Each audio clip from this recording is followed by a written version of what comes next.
Continuamos dialogando con el asesor jurídico de la Asociación de Padres Todo por Nuestros Hijos. Vamos a hablar en profundidad del proyecto de ley que han presentado, que es justamente la custodia compartida y lo que busca este. Pero antes quisiera ingresar a otro punto, que es el famoso síndrome de alienación parental, que en definitiva no es más que aquello que decía la abuela, que le lavaron la cabecita o el cerebro a la niña. Es decir, que le imponen, o al niño le imponen contra su padre. Pero sin embargo esto no está reconocido por la Organización Mundial de la Salud, por ejemplo. Que no esté reconocido por la OMS no quiere decir que no exista.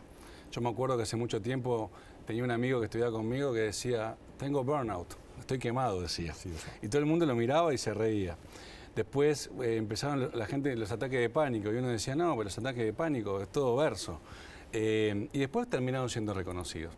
El SAP, el síndrome de alienación parental, no es más ni menos que lo que usted dijo, es un lavado de cabeza, es cuando un progenitor, sin importar el sexo, le habla mal a su hijo de su padre o de su madre e impide que el otro progenitor pueda tener un normal relacionamiento con el niño. No es nada más ni nada menos. El tema es quién sacó a luz este síndrome, ¿no? Que según se dice, o los que lo critican, es un psiquiatra que lo usó para sus amigos pedófilos protegerlos ante la justicia. Bueno, a ver, no importa, a ver, a mí lo que el profesional que lo haya reconocido, lo haya denominado, lo haya descubierto, lo que hacían con su vida privada o no, a mí no me importa. Lo importante es que existe, que la alienación existe desde diferentes puntos de vista, la alienación parental también. Es más, en Brasil hay una ley aprobada hace 2 años por el Parlamento en su conjunto y casi por unanimidad, donde se sanciona y se imponen penas de cárcel a aquel progenitor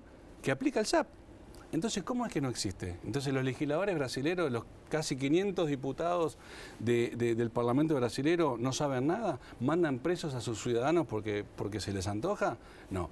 Existir existe, lo que pasa es que hay mucha gente que no le gusta, no le conviene o no le gusta que se diga que existe. ¿Por qué? Porque atrás de todo esto hay un gran negocio, que son los niños. Todos estos problemas se dan, hablando que son quitados,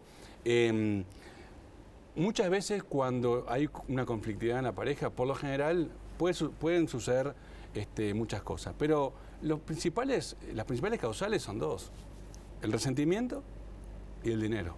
O hay un problema de resentimiento, me dejó, la dejé, etcétera, etcétera, o hay una disputa económica. Y lamentablemente se utiliza el niño como botín de guerra. Y hay que decir las cosas como son.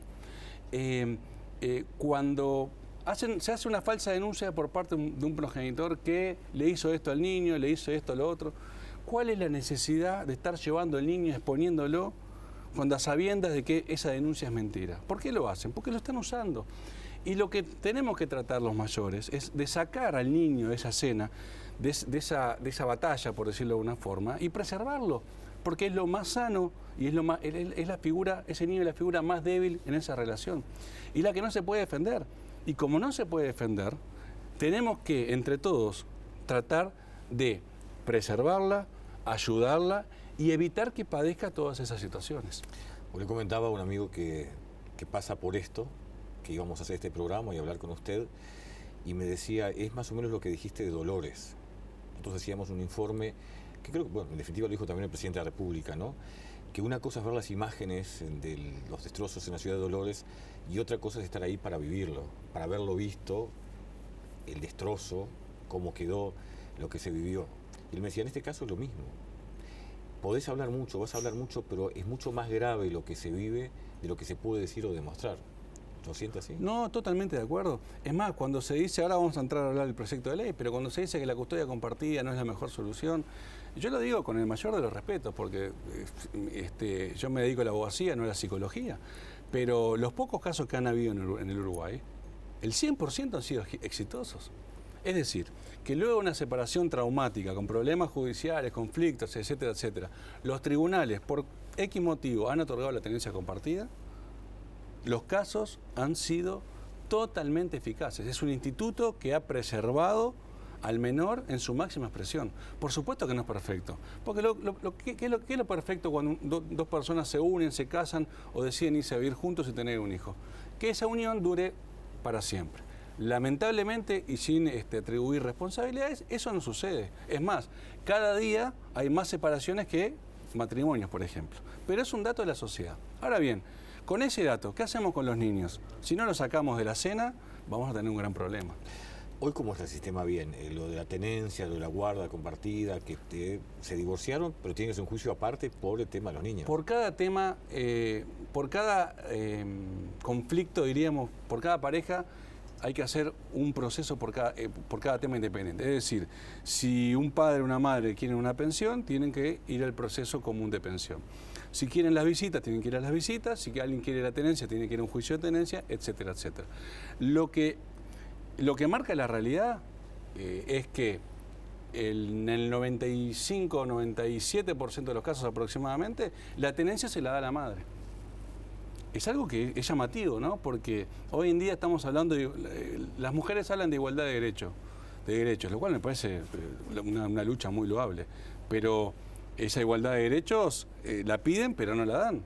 ¿Por qué?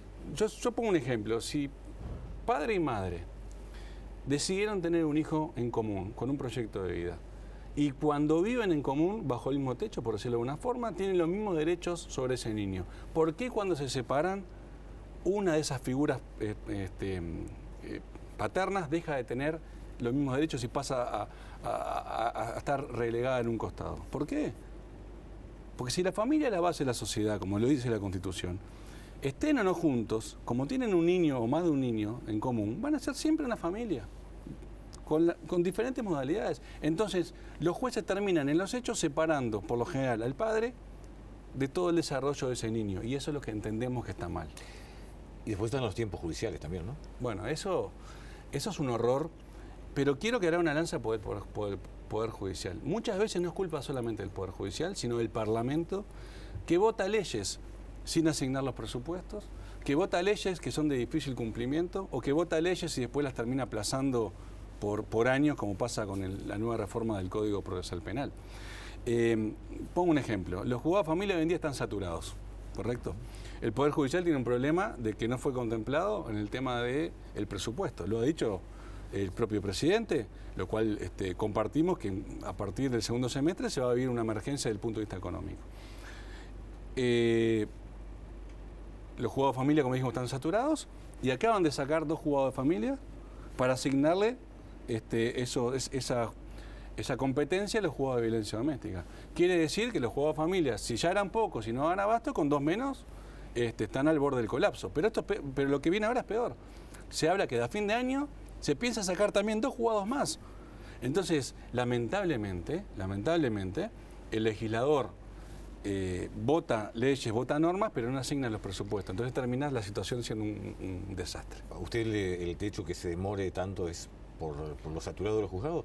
¿No puede ser que estén 2 años y medio dirimiendo entre si el padre puede ver a la niña o al niño, si la madre sigue insistiendo y poniendo trabas? Acá hay responsabilidades compartidas.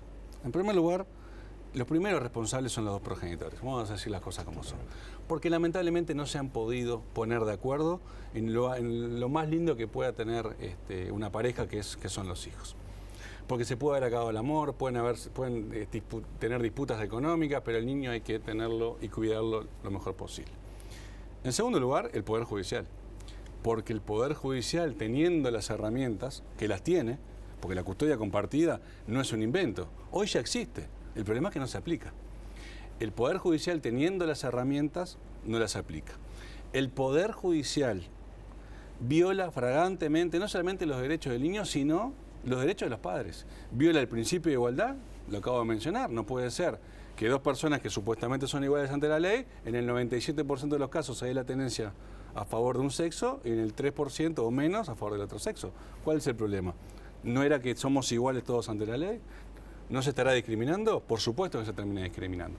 Y otra de las concausas que coadyuvan a que la situación sea como se ve hoy en día es que el Parlamento tampoco colabora, ni con las normas, ni con los recursos. Y pongo un ejemplo. Argentina tiene el divorcio express. ¿Por qué la gente tiene que pasar años para divorciarse? En Argentina hoy en día, desde el año pasado, es un trámite administrativo y automáticamente se termina el problema. Entonces, muchas de las leyes, si bien son de avanzada, otras están viejas en el tiempo, están perimidas, y el poder legislativo podría colaborar un poco a los efectos de zanjar ciertas diferencias. Y por otro lado también, por lo que hemos visto, la madre en este caso también pone trabas, ¿no? Al momento de, hacemos una pausa, seguimos analizando esto, vemos algunos de los casos y entramos a analizar este proyecto que pretende. Ya volvemos y continuamos dialogando con el doctor Carlos Fraira.